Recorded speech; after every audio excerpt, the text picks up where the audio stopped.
గురుదేవులు శ్రీ జ్ఞానానందగిరి మహారాజ్ గారి పాదపద్మములకు సాష్టాంగ ప్రణామములు. క్రియాయోగ గురు పరంపరకు, విశ్వ గురు పరంపరకు భక్తిపూర్వక నమస్కారాలు. ఒక యోగి ఆత్మకథ, అధ్యాయం 28. కాశీ పునర్జన్మించడం, అతన్ని కనుక్కోవడం. నీళ్లలోకి దిగకండి, బకెట్లు ముంచుకుని స్నానాలు చేద్దాం. నేను మా రాంచీ కుర్రవాళ్లకు చెప్పిన మాటలివి. దగ్గరలో ఉన్న కొండకు వెళ్ళడానికి నాతో పాటు 8 మైళ్ళు నడుచుకుంటూ వచ్చారు వాళ్ళు. ఎదురుగా ఉన్న నీటి మడుగు చూస్తుంటే మమ్మల్ని రమ్మని పిలుస్తున్నట్లే ఉంది అది. కానీ నా మనసులో దాని మీద ఒక రకం విరక్తి కలిగింది. చాలామంది పిల్లలు బకెట్లు ముంచుకోవడం మొదలుపెట్టారు. కానీ కొందరు కుర్రవాళ్ళు చల్లటి నీళ్లు కలిగిస్తున్న వ్యామోహానికి లోబడిపోయారు. వాళ్ళిలా నీళ్లలో మునిగారో లేదో పెద్ద పెద్ద నీటిపాములు వాళ్ళ చుట్టూ అల్లల్లాడాయి. ఏం అరుపులు, ఏం చిందులు! మడుగులోంచి బయటపడ్డానికి వాళ్ళు చేసిన ఆత్రం ఎంత వినోదం కలిగించిందో. చేరవలసిన చోటికి చేరిన తర్వాత మేము ఆనందంగా వనభోజనం చేశాము. నేను ఒక చెట్టు కింద కూర్చున్నాను. కుర్రవాళ్ళు నా చుట్టూ కూర్చున్నారు. నేను ఉత్తేజకరమైన మనస్థితిలో ఉండడం చూసి వాళ్ళు ప్రశ్నల వర్షం కురిపించారు. ఏమండి, నేను ఎప్పటికీ వైరాగ్య మార్గంలో మీతోనే ఉంటానా? చెప్పండి స్వామీజీ అని అడిగాడు ఒక కుర్రవాడు. ఆహా, ఉండవు అన్నాను. నిన్ను బలవంతంగా ఇంటికి లాక్కెళ్ళిపోతారు. తర్వాత నువ్వు పెళ్లి చేసుకుంటావు. నమ్మశక్యం కాక అతను నేనన్నదానికి తీవ్రంగా అభ్యంతరం చెప్పాడు. నేను చచ్చిపోతేనే వాళ్ళు నన్ను ఇంటికి తీసుకుపోయేది అన్నాడు. కానీ కొద్ది మాసాల్లోనే అతని తల్లిదండ్రులు వచ్చి అతను ఏడ్చి మొరాయించినా లెక్క చేయకుండా లాక్కెళ్ళిపోయారు. కొన్నేళ్ల తర్వాత పెళ్లి కూడా చేసుకున్నాడు అతను. చాలా ప్రశ్నలకి నేను జవాబులు ఇచ్చిన తర్వాత కాశీ అనే కుర్రవాడు ప్రశ్న అడిగాడు. అతను 12 ఏళ్లవాడు. చాలా తెలివైన విద్యార్థి. అతనంటే అందరికీ ఇష్టం. స్వామీజీ, నా అదృష్టం ఎలా ఉంటుందండి అని అడిగాడు. త్వరలో చనిపోతావు నువ్వు. పట్టశక్యం కాని శక్తి ఏదో పట్టుబట్టి నా నోటి నుంచి ఈ మాటలు అనిపించినట్టు తోచింది. ఈ ప్రకటన నాకు, తోటివారికి విస్మయాన్ని, అమిత దుఃఖాన్ని కలిగించింది. అసందర్భ ప్రలాపం చేసే కుర్రవాడిలాగా నన్ను నేను తిట్టుకుని మరే ప్రశ్నలకు జవాబులియనని చెప్పేశాను. మేము విద్యాలయానికి తిరిగి వెళ్ళిన తర్వాత కాశీ నా గదికి వచ్చాడు. నేను చచ్చిపోతే తిరిగి నేను పుట్టినప్పుడు నన్ను మీరు కనుక్కుని మళ్ళీ ఆధ్యాత్మిక మార్గంలోకి తీసుకువస్తారా అండి అంటూ ఏడుస్తూ అడిగాడు. కష్టమైన ఈ అసాధారణ బాధ్యతను నేను నిరాకరించక తప్పలేదు. కానీ ఆ తర్వాత కొన్ని వారాల పాటు కాశీ నన్ను గట్టిగా ఒత్తిడి చేశాడు. అతను ఆశ వదులుకునేటంతగా అధైర్యపడడం చూసి చివరికి ఓదార్చాను. సరే అని మాట ఇచ్చాను. పరమాత్ముడు నాకు సహాయపడితే నిన్ను కనుక్కోవడానికి తప్పకుండా ప్రయత్నం చేస్తాను. వేసంగి సెలవుల్లో నేను చిన్న ప్రయాణం మీద బయలుదేరాను. కాశీని నాతో పాటు తీసుకువెళ్ళలేకపోతున్నందుకు విచారించి నేను బయలుదేరే ముందు కాశీని నా గదికి పిలిచి ఎవరు ఎంతగా ఒప్పించడానికి పూనుకున్నా సరే ఈ విద్యాలయ ఆధ్యాత్మిక స్పందనల వాతావరణంలోనే ఉండమని జాగ్రత్తగా చెప్పాను. అతను గనక ఇంటికి వెళ్ళకపోయినట్లయితే రాగల ప్రమాదాన్ని తప్పించుకోవచ్చునని ఎందుకో నాకు అనిపించింది. నేను ఇలా వెళ్ళానో లేదో కాశీ తండ్రి రాంచీలో దిగాడు. ఆయన తన కొడుకు సంకల్పాన్ని భగ్నం చేయడానికి 15 రోజుల పాటు ప్రయత్నించాడు. కాశీ వాళ్ళమ్మని చూడ్డానికి ఒక్కసారి కలకత్తా వచ్చి 4 రోజులు ఉంటే చాలు, మళ్ళీ తిరిగి రావచ్చునని చెప్పాడు. కాశీ ఒకే పట్టు మీద తిరస్కరిస్తూ వచ్చాడు. చివరికి ఆ తండ్రి పోలీసుల సహాయంతో తన కొడుకును తీసుకుపోతానని చెప్పాడు. ఈ బెదిరింపుతో కాశీ ఆందోళన పడ్డాడు. విద్యాలయాన్ని గురించి ఏ దుష్ప్రచారం జరగడానికైనా తాను కారకుడు కావడం అతనికి ఇష్టం లేదు. వెళ్ళడం తప్ప అతనికి గత్యంతరం కనిపించలేదు. కొన్నాళ్ల తర్వాత నేను రాంచీకి తిరిగి వచ్చాను. కాశీని ఏ రకంగా తీసుకుపోయింది వినగానే నేను కలకత్తా వెళ్లే బండి ఎక్కాను. అక్కడ ఒక గుర్రబండి కట్టించుకున్నాను. ఆశ్చర్యం ఏమిటంటే ఆ బండి గంగానది మీద ఉన్న హౌరా బ్రిడ్జి దాటిపోతుండగా నేను చూసిన మొదటి వ్యక్తులు కాశీ తండ్రి, ఇతర బంధువులు. వాళ్ళు సంతాప సూచకమైన బట్టలు కట్టుకొని ఉన్నారు.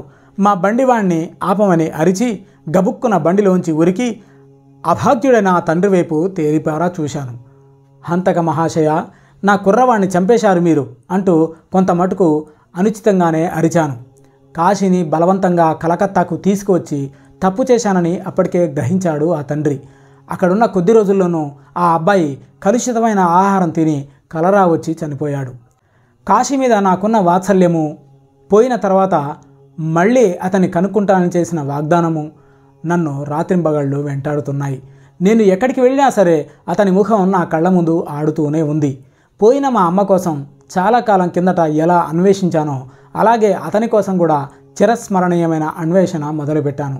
భగవంతుడు నాకు వివేచన శక్తిని ఇచ్చినందుకు దాన్ని నేను తప్పకుండా వినియోగించాలని, ఆ అబ్బాయి సూక్ష్మ శరీరం ఉనికిని తెలుసుకోవడానికి వీలైన సూక్ష్మ నియమాల్ని కనిపెట్టడానికి నాకు గల శక్తుల్ని సంపూర్ణంగా కూడగట్టుకొని అందుకు శ్రమించాలని అనిపించింది. అతను తీరని కోరికలతో స్పందిస్తున్న ఆత్మ. సూక్ష్మ మండలాల్లో అనేక లక్షల ప్రకాశమానమైన ఆత్మల మధ్య ఎక్కడో ఒక కాంతిపుంజంగా తేలుతున్నాడని గ్రహించాను. స్పందనశీల కాంతుల రూపంలో ఉన్న అనేక ఇతర ఆత్మలతో కూడి ఉన్న అతనితో సంపర్కం పెట్టుకోవడం ఎలాగా? ఒక రహస్య యోగ ప్రక్రియను ఉపయోగించి నా కనుబొమల మధ్య అంతర్బిందువైన ఆధ్యాత్మిక నేత్రం అనే మైక్రోఫోన్ ద్వారా కాశీ ఆత్మకు నా ప్రేమను ప్రసారం చేశాను. కనుబొమల మధ్య బిందువు నుంచి పంపిన సంకల్ప శక్తి అంటే విల్ ఆలోచనకు ప్రసార సాధనం. హృదయం మీద నిశ్చలంగా కేంద్రీకృతమైన మనిషి అనుభూతి శక్తి అంటే ఫీలింగ్ దాన్ని మానసిక రేడియోగా మార్చి తద్వారా ఇతరులు అంటే దగ్గరలోని వారైనా దూరంలోని వారైనా పంపే సందేశాల్ని గ్రహించేలా చేస్తుంది.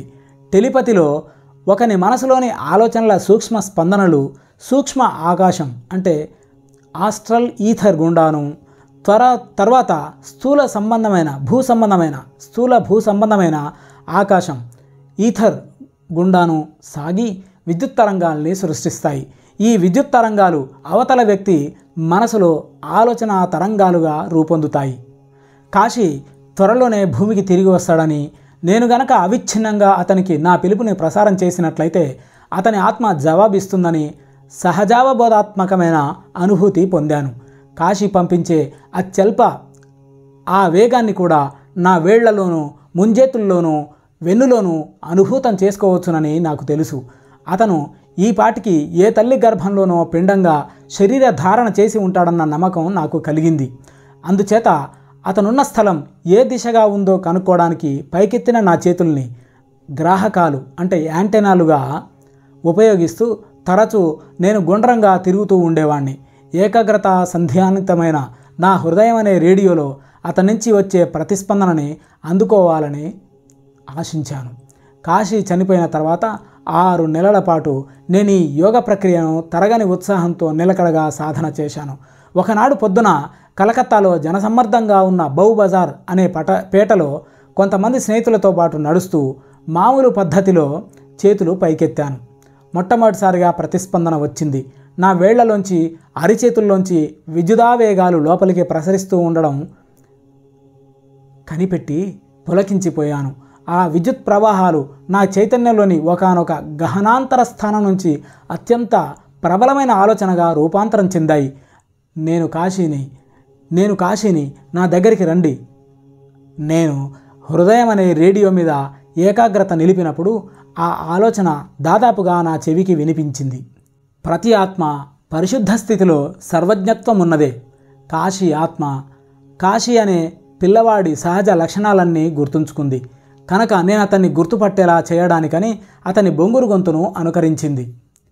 కాశీకి సహజ లక్షణమైన కొద్దిపాటి బొంగురు గొంతుతో గుసగుసలాడుతున్నట్టుగా పిలిచిన పిలుపును మళ్ళీ మళ్ళీ విన్నాను. నా స్నేహితుడు ఒకరి చెయ్యి గుంజి పట్టుకొని ఆనందంగా చిరునవ్వు నవ్వాను. కాశీ ఎక్కడున్నది నేను తెలుసుకున్నట్టు అనిపిస్తోంది.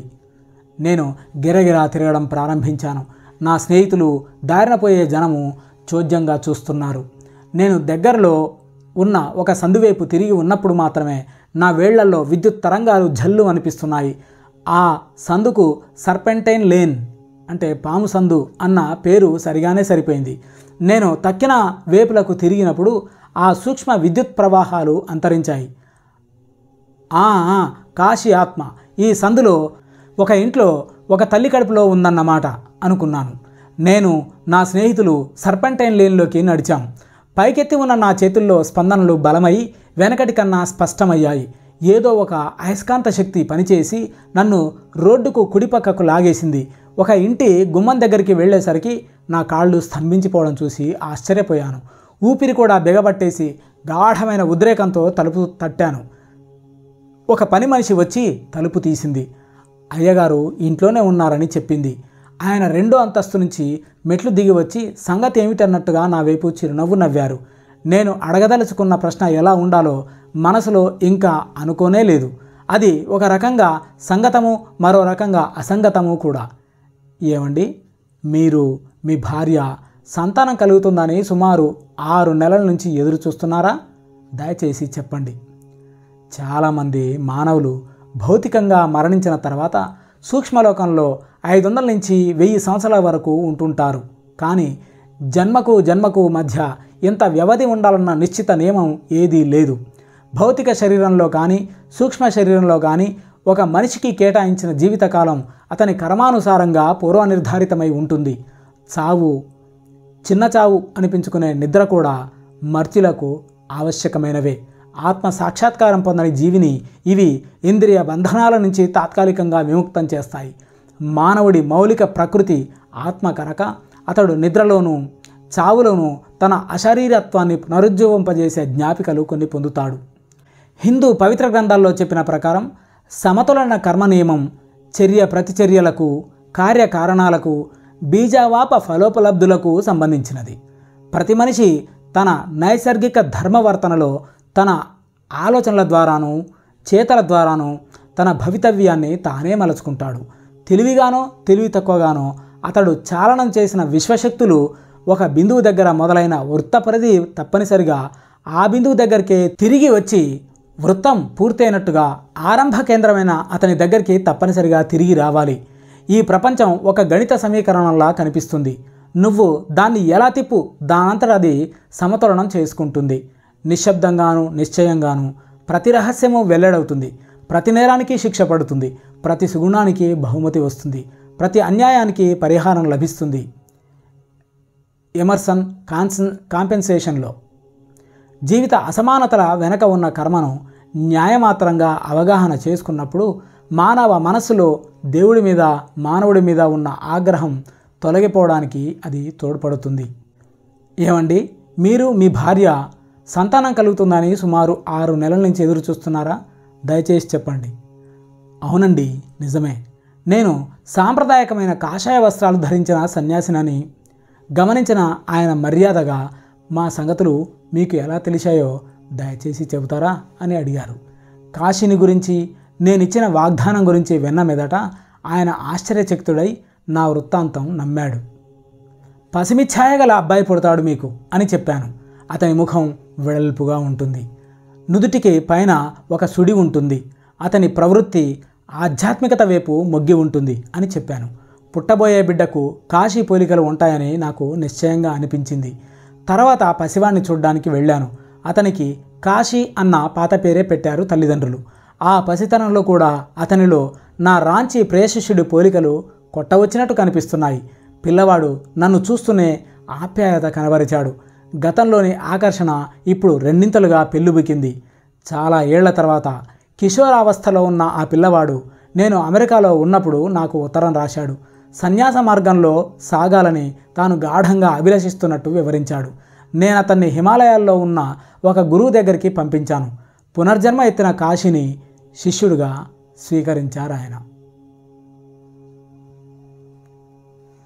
గురు జ్ఞానానందగిరి మహారాజ్కి జై. జై గురుదేవ్, జై గురుదేవ్, జై గురుదేవ్.